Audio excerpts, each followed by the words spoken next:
This is Pet Life Radio. Let's talk pets.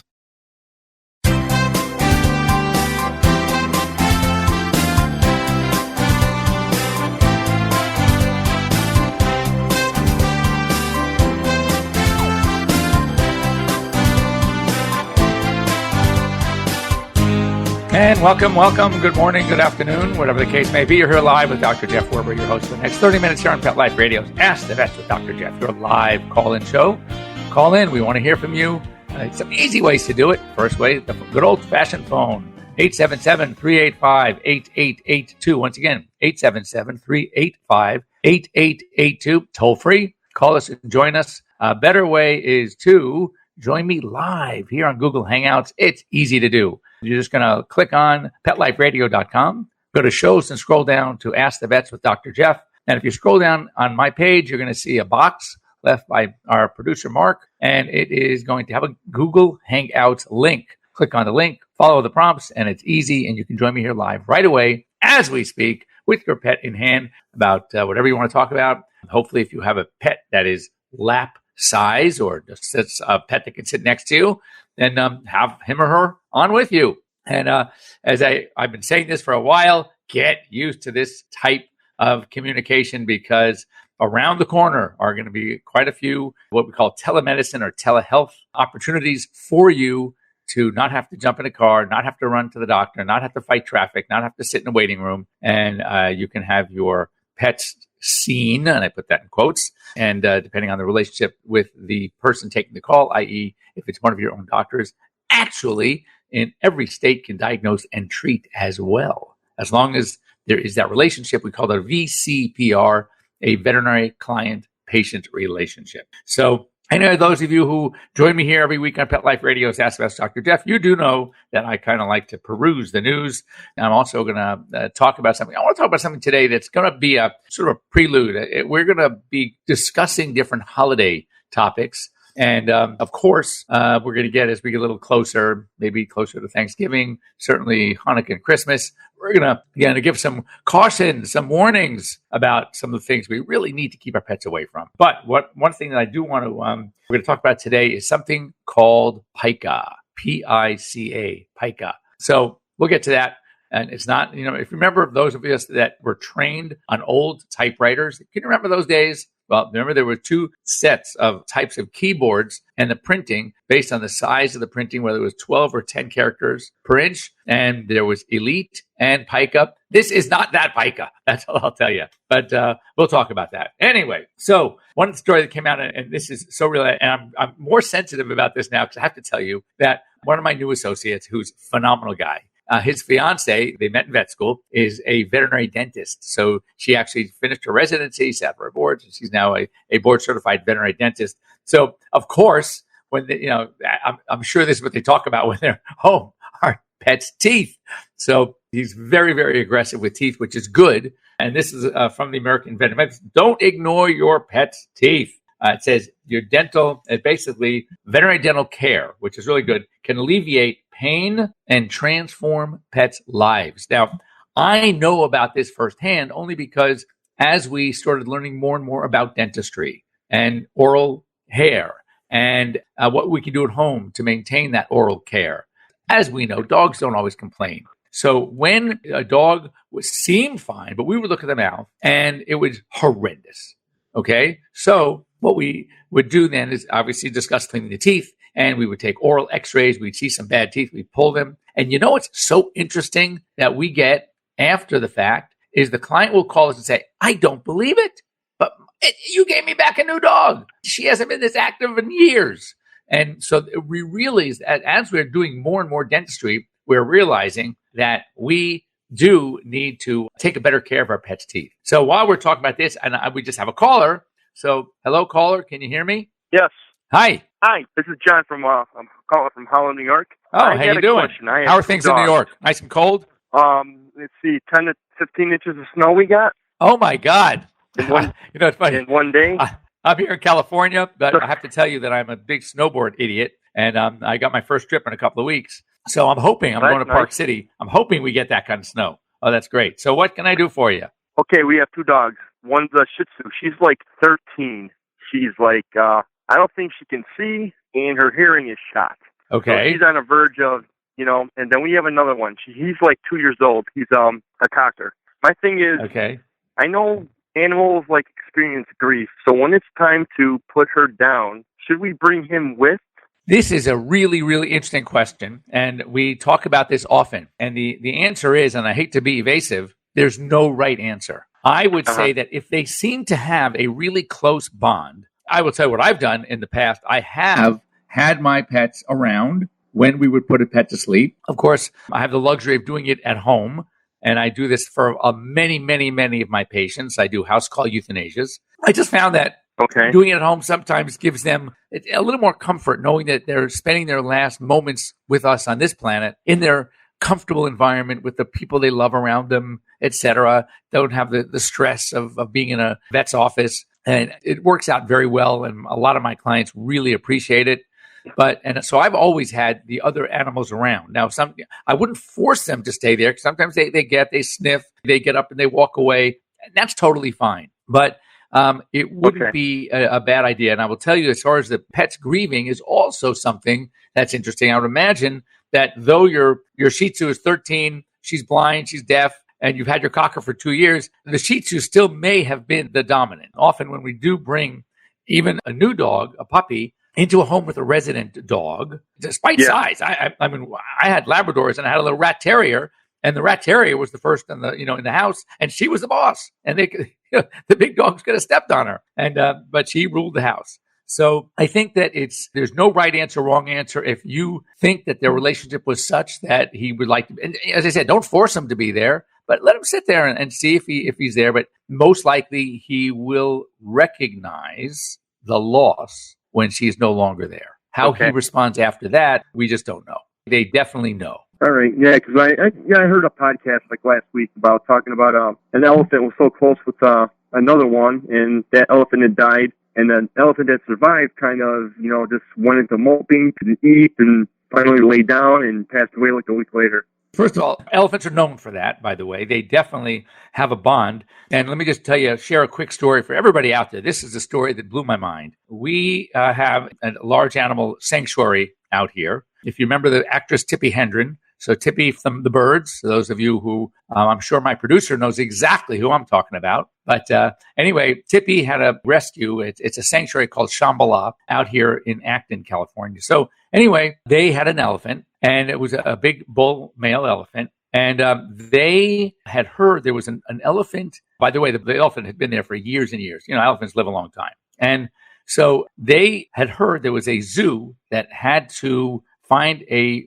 place for one of their female elephants. And they had the room at Shambhala, and they decided that they would try to take the elephant. But they're very nervous because elephants can also be very, very territorial, very protective. And they had no idea what to expect when they introduced this female to this bull elephant. So anyway, they brought him there. He's chained up, tied up. She's tied up. They're trying to do a slow introduction. And all of a sudden, the two of them start vocalizing in such a way that they have never heard this type of vocalizing.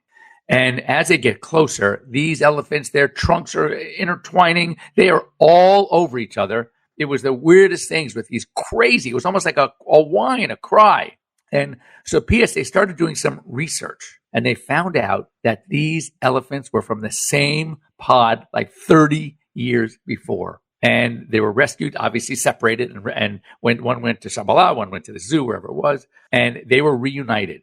And it was like years later. And yet, not only, they remembered each other, but the bond that they shared, it was so amazing. It was the people around, there were tears in their eyes just looking at these two. So, as I said, elephants definitely have this behavior. But I have seen the dogs. I'll tell you, when I went to school, my high school graduation present, my very own Labrador, his name was Thor. When Thor was about 5, we got another lab. And so now I was in vet school, and they both lived with us in vet school. And we had come down for the summer vacation, and Thor died like 2 days before we were heading back up to Davis. So typically when my wife and I would drive up, we would each have our own car. We would tandem. So we get there, and Woody, the younger one, who is not uncommon for him because they know that they would drive in separate cars, we get out, and he runs into the house, and he is looking for Thor. And obviously Thor wasn't there. And he moped around for days. Now, they each had their own bed in our living room,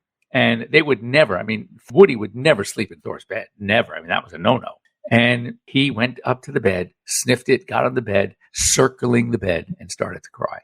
So it's hard to tell. Other dogs, I'll tell you stories that if there's a dog that was if the alpha passes away and the submissive one was the survivor, all of a sudden that submissive one, who was the beta dog, the one that was being picked on all the time, the one that had to subdue his personality because of alpha, and all of a sudden they realized that he's not there. And all of a sudden, this submissive dog just becomes like a hero. And it's like he seems like he's thrilled. So it just varies. But as I said, it's a great question. There's no right, there's no wrong.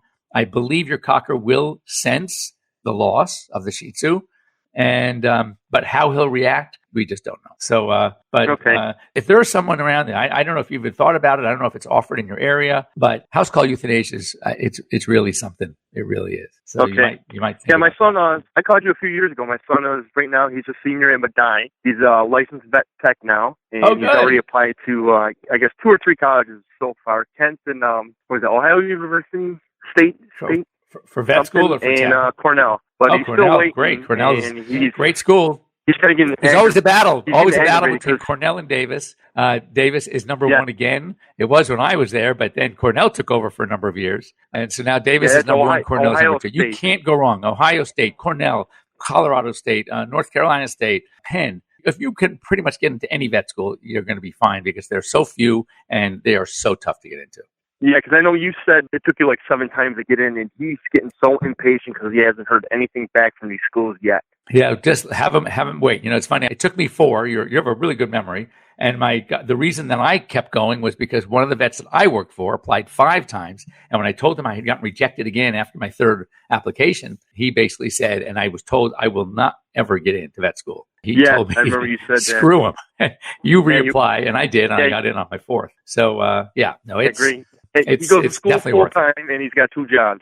Good for him. That's great. Well, anyway, thank you for the call. I'm sorry to hear about your Shih Tzu. I am dealing with 2 13-year-old dogs here at home. I had 4, but my one is my little old French bulldog that I delivered C-section 13 and a half years ago. And the other one is my Labradoodle, who's amazingly over 13. He's almost 13 and a half. So I know exactly what you're going through. Hang in there. And, I'm sure that your cocker, you'll probably end up getting another dog because I'm sure you've already seen the benefits of having more than one. So, all right. Anyway, good luck to your son. And thanks for calling in. Take care. Okay. Happy snowboarding. Thank you. I appreciate it. Thanks a lot. So next is leptospirosis, everyone, is on the rise. Lepto is carried by rodents. It's a bacterial infection. And usually we see it wherever there are mountain streams and ponds. And it's definitely what I call a lifestyle vaccine. When it can be, there is a vaccine for it. So what I want you to do is make sure to check with your veterinarian. If lepto is prevalent, it causes kidney disease, liver disease. It can be deadly. So make sure that if it is prevalent in your area, that you take the necessary precaution. Next up, New Jersey. Love to hear this. They have banned a dog breeder for irresponsible breeding practices. You can no longer own or sell animals. And they raided her facility, and puppies were in horrendous conditions. A couple of puppies died even after treatments. So that's something there. I love to hear that when states are stepping up to the plate and doing the right thing. Also, veterinarians are seeing, not like a lepto case, valley fever. Valley fever is a fungus. It's coccidioidomycosis, and we find it in very dry areas. So you see it in the Southwest. And like desert areas, Arizona gets it, New Mexico gets it, Texas will get it. So what's important is to know that when winds pick up, the fungal spores, are blowing and they get inhaled and they can cause some severe diseases. You'll get lung diseases, obviously, from inhaling the spores. So you'll hear coughing, weight loss, lethargy, limping. So if you live in an area where there are these, valley fever for one, but any kind of fungal diseases, fungal spores, and then, by the way, just so you know, fungal infections are very, very tough to treat.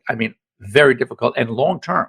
It's not like a bacterial infection where you can treat for 10 to 14 days. We're talking months of treatment. So the prognosis is always very guarded. So be really careful. This is also interesting. I don't know where you stand with this one, but the state of Florida has now voters approved. It's a constitutional amendment that they are going to phase out greyhound racing by December 31st, 2020. There will no longer be greyhound racing in the state of Florida.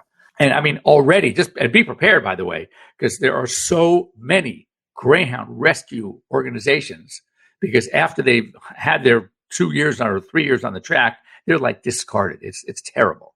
So there's some great greyhound rescues out there. I remember my aunt got a greyhound rescue. She lived in Florida, in Miami, and they had a phenomenal, fantastic greyhound there. Great pets. And don't think, just so you know, greyhounds, you would think, oh my God, this is a running dog. It made its life running, racing, and I can't have it in my apartment. Oh, yes, you can, because they are really couch potatoes. As long as you give them the opportunity on a walk to go to the park to run, they are not going to run. They love just chilling, sitting on a couch. They're really fantastic, fantastic dogs. Lastly, before a break, I want to talk about this one. This is also good. This a gene therapy to reduce pain and inflammation and dogs with osteoarthritis. It's experimental gene treatment based on interleukin 10, it's called, interleukin 10. And remember, interleukins are a group of mediators. We talked about allergies and how Apoquel works. It suppresses interleukin 31, IL-31. Well, this is interleukin 10, and it can reduce, interestingly, what they're hoping to go with this. If the early results can stand and they actually get more, that ultimately they think that this interleukin 10 therapy could reduce the need for joint replacements in people. So that's really cool. So the research is being done now at the University of Colorado in Boulder. And I think that's really, really great stuff. And just think, there's so many advancements going on all the time. So when we come back, we are going to talk about pica and just a case that I have with Louis and his pica, what it means, what you can do, and why you need to do something about it. So don't go away. We'll be right back. Sit, stay. We'll be right back after a short pause. Well, 4 to be exact. What if you could protect the life of your cat with something so simple and affordable that you already use every day? Get ready for the evolution of kitty litter. It's Pretty Litter. Along with all the features you've come to expect from your kitty litter, Pretty Litter's patented and scientific formula will also monitor your cat's health and detect illnesses early while providing industry-leading odor control. 2 kitty litters, same cat, same price. But there's one important difference. Pretty Litter reacts to your cat's waste by detecting health issues simply by changing color. And the key is that Pretty Litter detects these issues before your cat shows symptoms of physical illness or pain, likely saving you major dollars in vet bills while protecting the health of your cat. What do you think, little guy? Ready to switch litter? Pretty Litter. Colorful insight into your cat's health. Go to prettylittercats.com/cat101 or use coupon code CAT101 to get 20% off your first subscription order. Let's talk pets. Let's talk pets On Pet Life Radio. Pet Life Radio. PetLifeRadio.com.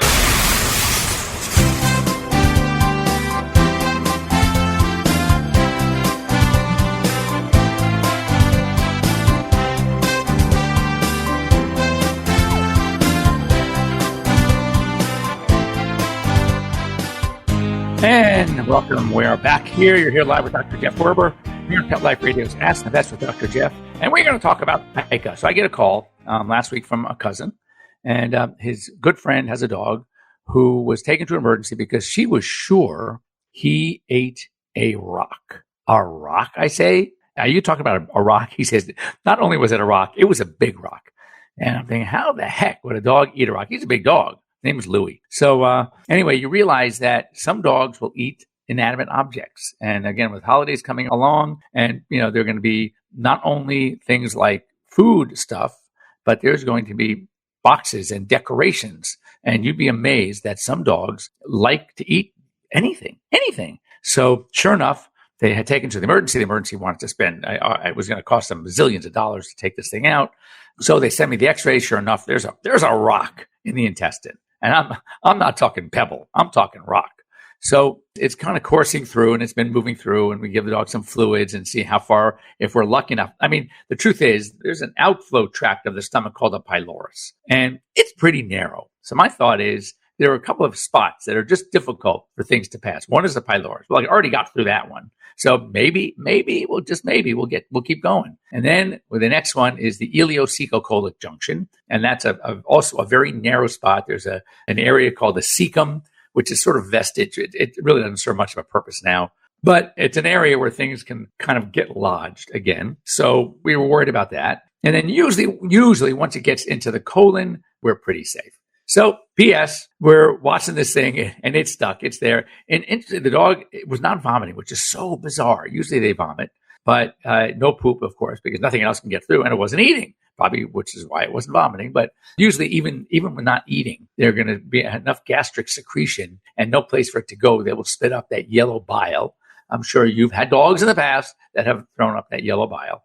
So sure enough, it's time to explore. So we anesthetize Louis and go in, and we run the bowels. We check the stomach first. We run the bowel, make sure everything's okay. And sure enough, we get to the ileocecocolic junction. What do I feel? A huge rock right there in the junction. So we have to remove it. So I kind of squeeze it into part of the cecum, which is, again, it's a vestige that doesn't really serve much of a purpose anymore. Anyway, so we do that. I'm able to, and it's very easy because the tissue there is very thin. So we remove this rock, which of course I saved for the owner because I wanted to see what a very expensive rock looked and felt like. Unfortunately, not the expensive rock that you could put on your hand and wear as a ring, but it wasn't that expensive, but it was pretty expensive at the end of the day. So I did a little video for my Instagram. If you want to go see it, you can see Louis. Louis really cute. You go onto my Instagram at Dr. Jeff Werber, and you can see me there. One of my little video shorts is there with Louis, and we're talking about the rock. And as I'm holding this rock, Louis on this table in front of me, and I'm holding it up, and I tap the table with the rock so you can see we're talking a hard rock. I mean, it blows my mind that any dog would swallow something this large and would do it again, because as I'm talking about it, he's standing there and he's like looking like he wants to take it from my hand, like he wants to eat it again. Are you nuts, Louis? I mean, come on, really? Anyway, Louis doing great. The postscript is Louis doing fantastic. But here's the problem. Louis, given the opportunity, would do it again. And dogs that exhibit this pica, this strange behavior of eating really weird stuff, whatever the need is, and we don't know exactly why they do it. I mean, there's some dogs that you can offer them a treat and offer them something as dumb as a rock and they'll go after the rock. So it's very important to make sure if you have a dog that suffers from this weird behavior, that you take all the precautions. Do not give them the opportunity to eat these things, because in this case, he got lucky. It didn't perforate the bowel. We were able to remove it. But if it was a sharp object, the outcome could be devastating. So know your dogs, know what they like to eat. Cats do it too, by the way. We know that cats like string. That's a pica. Why would they eat string? I mean, what's the benefit of eating string? And yet they do it all the time. They'll get into the garbage cans. They'll eat dental floss, and it wraps around their intestine. It causes what we call a string foreign body, major surgery. And oftentimes you have to do some resection because some of the bowel gets destroyed because of it. So all of these things are very, very sad. My fear is that here we are as we're approaching holiday time. There might be a lot more opportunity for dogs to eat things that A, they shouldn't, but B, that you're even amazed that they even want to, but they do. So with that in mind, start keeping safe, keep an eye on your dogs, especially young dogs. It's more, you'll see this clearly more in younger dogs, puppies, that they'll pick anything.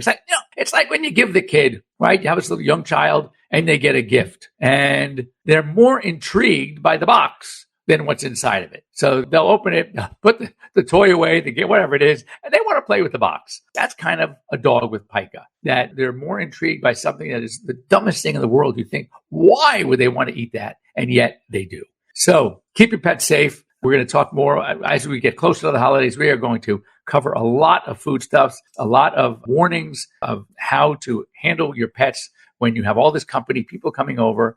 It's a time of year that sometimes most of our pets can handle it, but many don't.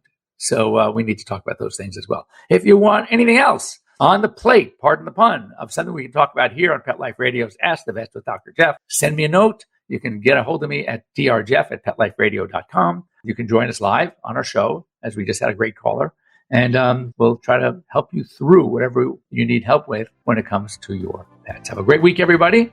And we will be here next week, same time. Take care. Let's Talk Pets, every week on demand, only on PetLifeRadio.com.